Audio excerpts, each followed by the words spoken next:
এখন কয়টা বাজে? কয়টা বাজে? ও ঘড়ির দিকেও তাকান না, তাকাইবেন কেন? ঘড়ির দিকে তাকাইলে তো আপনার আবার টাইম মেনটেন করতে হবে।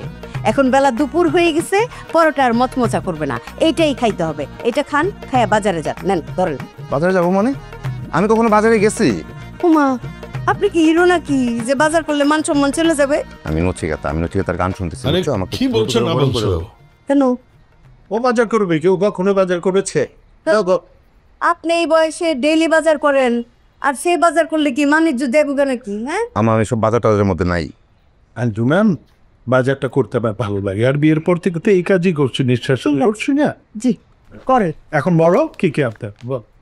চাল, ডাল, আদা, রসুন, রিন ডিটারজেন্ট বার আর 1 প্যাকেট দুধ। ব্যাস? হ্যাঁ, রিনটা আনতে খুললেন না। আর আনার চকলেটের কথাটা কিন্তু বললেন না। একটু গরম করে দাও না। ওই যে চলে আসছে গরম গরম পরোটা আর ডিম।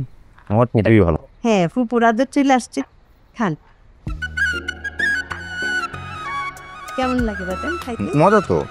হ্যাঁ, পরের ইনকামের টাকায় খাইতে খুব মজা লাগে।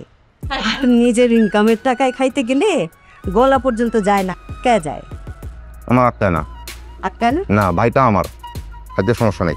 আচ্ছা আব্দুল, সারা জীবন কি ভাইটাই খাবি? তোরটা কি আমরা খায়া মরতে পারবো না এই পৃথিবীতে? না, খাই মরতে পারবা। ইনশাল্লাহ ইনশাল্লাহ ইনশাল্লাহ। সেটা কবে? মজা লাগে, যাও। না না, উনি তো আবার নচিকেতা সাহেব, ওনার সময় থমকায় গেছে। খাওয়ার সময় এগুলো তোর মতো। খা বাদান খা।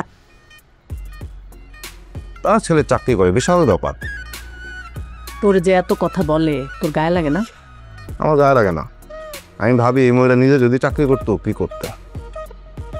আচ্ছা বাদ দে, আসলে তো নিজে একটা কিছু করার চিন্তা কর। চাকরি বাকরি করবি না? চাকরি বাকরি আমার দিয়ে হবে না। আমি ভাবতেছি উদ্যোক্তা হবে, একটা আইডিয়া দরকার ভালো, বুঝছো? আচ্ছা যেটা ভাল লাগে সেটা কর, তাও কিছু একটা কর। আচ্ছা গরু পাললে কেমন হয়? ভালো কিন্তু রিচ নাই।